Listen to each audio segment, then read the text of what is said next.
Good evening. Welcome to another live feed. This will be the final live feed of tonight, of today.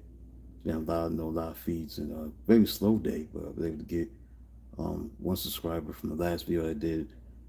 There's going to be a new series that I'm going to be doing. I already put that together with the playlist.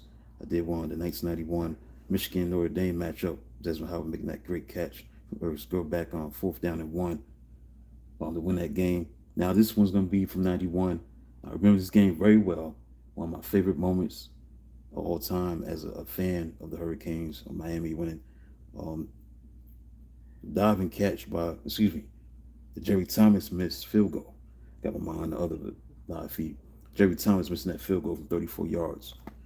That was an epic moment, man, because there was number one versus number two. Miami versus Florida State. This is when the rivalry was the rivalry, man. The rivalry definitely has lost its luster. It hasn't been the same since the 90s, in my eyes.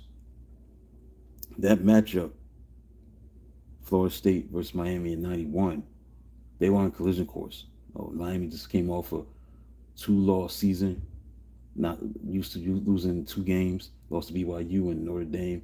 So they was coming back with a vengeance. Black cleats, joining the Big East. They were part of a conference. And so it's all about winning that championship. And they was able to do it, pull it off, and get it done. But they had to go through a Florida State team that was hungry for a championship with their level of dominance led by Bobby Bowden. RP for him, passed away a few years back. Casey Weldon, Amp Lee, Edgar Bennett, very talented group of players. Great receivers, great defense. Marvin Jones and those guys. Terrell Buckley, Kirk Carruthers. This team was loaded. Needed to capture a national championship, but they always had trouble with Miami all the time and during those late 80s, early 90s matchups at that time, in that period. And definitely up to the height. It was a very hard hitting game. Both offenses very explosive, but it was all about the defense, man. Very defensive oriented kind of game. And this game was known as Wide Right 1. Why? Because that happened the following year in 92. It was one of the most significant matchups in college football history because number two Miami came into Tallahassee at the Doak Campbell Stadium and played the number one Florida State Seminoles. And Miami won 17-16. Again, 29 seconds left on the clock. Florida State kicker Jerry Thomas missed a 34-yard field goal and went right to the right, securing the victory for Miami. And they was able to go on to win that championship. So this showdown in 1991 was only the second time in college football history that two undefeated teams from the same state faced off as number one and number two in the AP poll. Miami struck first on the opening drive with a 2-yard touchdown run by fullback Stephen McGuire. The Seminoles answered with field goals and a 1-yard touchdown plunge by backup fullback Paul Moore, taking a 10-7 lead at halftime. But in the fourth quarter, Miami quarterback Gino Torretta connected with Larry Jones for a touchdown. No, he didn't connect him. He gave him this is not true right here. Because Miami was down 16-7. Carl Swetzer kicked the field goal to make it 16-10. Then they went on that final drive. He handed the ball to Larry Jones, and he scored the touchdown. Thanks for 21 people tuning in. Make sure you hit the like button. Make sure you subscribe to the channel if you're new to the channel. So this is incorrect right here. What I see right here. Because I remember that game vividly. Thanks for hitting the like button. Because they had to go down the field on that last drive. What's the name? Cumming Bell made a great catch down the stretch of that game. And that was second down and long. Second down at 16, something like that. He made a great catch. He caught it. So this matchup was a great matchup, man. It was the fourth time in 5 years that Hurricanes knocked Florida State out of national championship contention. And this game will also be the first of a peculiar string of 5 over the next 12 years in which Florida State lost to Miami due to a late missed field goal that would have won or tied the game with national championship implications on the line. So let's get into it even further. This was the most anticipated regular season clash since the 1971 Nebraska-Oklahoma game. That's how I anticipated this matchup was between these two teams from the Sunshine State. Casey Weldon He was leading this team. He was undefeated. They was averaging 41 points a game. They were 10-0. They were in the nation scoring, um, doing their thing. They may put up 51 points against Michigan and Ann Arbor. Um, Number 4, Michigan State. And then second ranked, Miami raced to the 8-0 record on strength of their defense. They're first in the nation in scoring. They did not allow first half touchdown all season. They surrendered just 58 games all season. They had a 7-game winning streak against top ranked opponents going into this clash. They outscored his opponents by average 28.9 points a game. Same thing for Florida State, 25.9 points a game. And at that time, the Seminoles entered the then school record 16-game winning streak. Wow, 30 people tuning in. Appreciate that. Thank you so much. 30 people tuning in. Hit the like button, subscribe. I see 2 people tuning in. Thank you so much. Miami had a 14-game winning streak, so it was a struggle between the proverbial unstoppable force and immovable object. Host Florida State was installed as the favorite. So this game was played at Doak Campbell Stadium before 63,442 people. Miami started out well, a 74-yard drive, including a 30-yard run by Stephen McGuire, and a critical third down scramble by quarterback Gino Torretta. So they went up 7-0 on a touchdown run by McGuire 2 yards out. And then Florida State answered with a 51-yard completion from Weldon Ampli on Miami's wanted defense. That was the longest play that Miami allowed that year. Going to that game, before that game, they didn't allow that big of a play on offense, on the defensive end. That set up a 1-yard line, first and goal at the 1-yard line, but Miami stiffened, and Jerry Thomas kicked the field goal from 25 yards. So the rest of the quarter showed missed opportunities on both sides. Even receiver from Miami was dropping 3 deep passes from Torretta, while Florida State's offense short-circuited it with penalties. So, yeah, Miami had turned the ball over a lot. Florida State had some momentum in the second quarter because Miami had turned the ball over. Then came some teams covered a fumble by McGuire at the 24-yard line. Then Edgar Bennett caught a pass to bring the nose down to the 5-yard line. The Hurricanes defense again toughened out, forcing a 4th and goal. But Paul Moore, fullback, ran it in for a 10-7 lead for Florida State. Then Miami drove inside the Florida State 30-yard line, but Terrell was intercepted each time by Terrell Buckley and Marvin Jones. Again, those are 2 best players we make case on that defense during that time. But Miami got the ball back. Weldon was under pressure by Richard Medeiros, 2 sacks, intercepted by Charles Farms, and then the Hurricanes could not regret though because Carlos Walters' attempt from field goal from 41 yards was blocked. So they had a 10-7 lead at halftime. So Florida State dominated the third quarter. Statistically, they had 158 yards to 38 yards.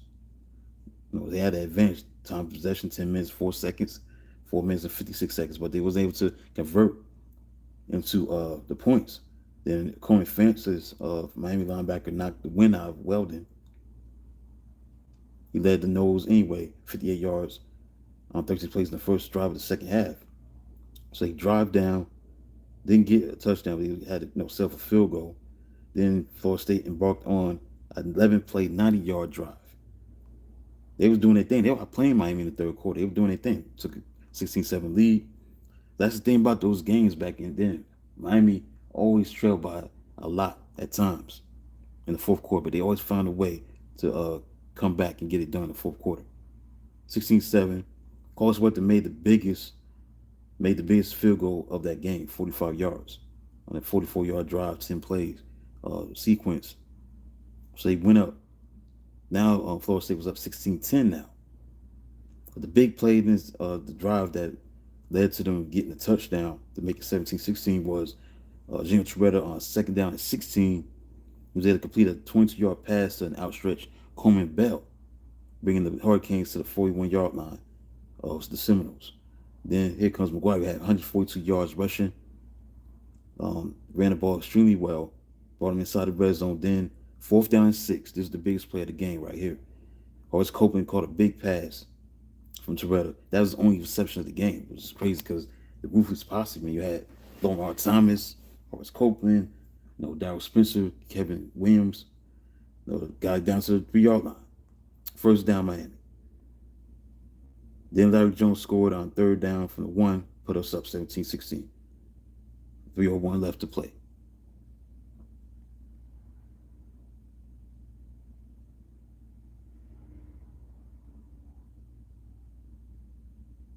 So they were up 17-16. Here comes Florida State. They responded, marched down to the 46-yard line. They converted on fourth down with Bennett running for 7 yards in the pass interference call in the end zone by Ryan McNeil, put him at the 18-yard line. So they in field goal range. So Lee ran wide to the left for 1 yard, then Weldon spiked the ball at second down, bringing up third down now with 29 seconds remaining. Weldon had lost his shoe on the previous play, so Bobby Bond liked to have Thomas kick the field goal. He was 3 for 3 on the day, so he had to do what he got to do, get that fourth field goal to win it. So, an exception of bounce ball and you lose the game, you kick yourself in the rear for the rest of your life. I think Tom said that, Bobby Bond must have said that. And it came down to this, man, the 34-yard field goal kick that could have won the game. And Keith Jackson, I'm going to play the audio. The snap, it's up. Missed it to the right. Miami players all over the field. They're going to get penalized for it, but so what? I'm sure is their attitude. And now the thing about this miss was so big because prior to the 1991 season, the NCAA narrowed the width of the uprights by 4 feet 10 inches. So Thomas' kick missed by the length of the football. Miami players threw their helmets in the air, rushed the field to celebrate while Bobby Brown was stunned, hands on hips, gazed at the goalpost, stunned.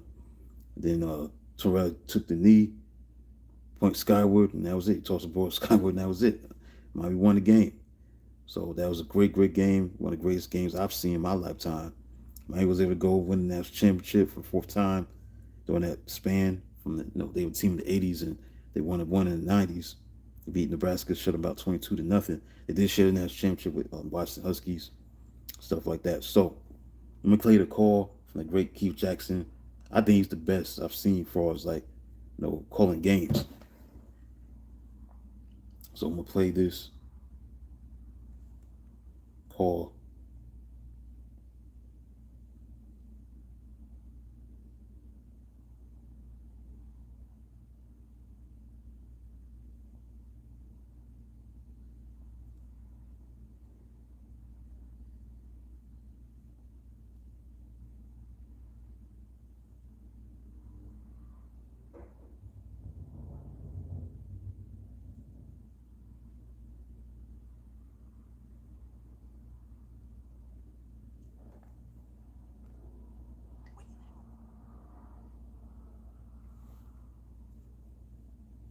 Here we go.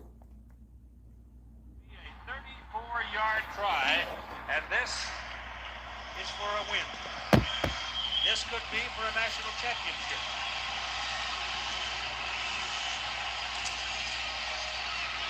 It's up. That's it to the right.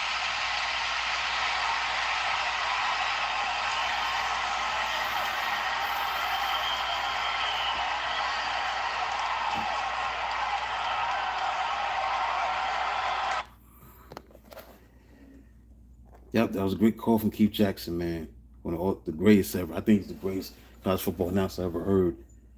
I mean, he did a lot of Hurricane games during that time, in the early 90s when they were at their peak, at their zenith, including the national championship game in 2001 between Nebraska and Miami in 2002, January.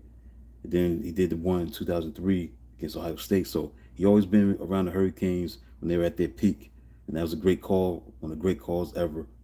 He did a great job perfectly, how to capture the moment, be short and sweet with it. So that's it, man. 1991, Miami, Florida State. Wild right one, 35 years later. Until then, that's it for today. I'm going to be back tomorrow, do some more live streams. Keep supporting the channel. I'll be back tomorrow. Talk to you soon.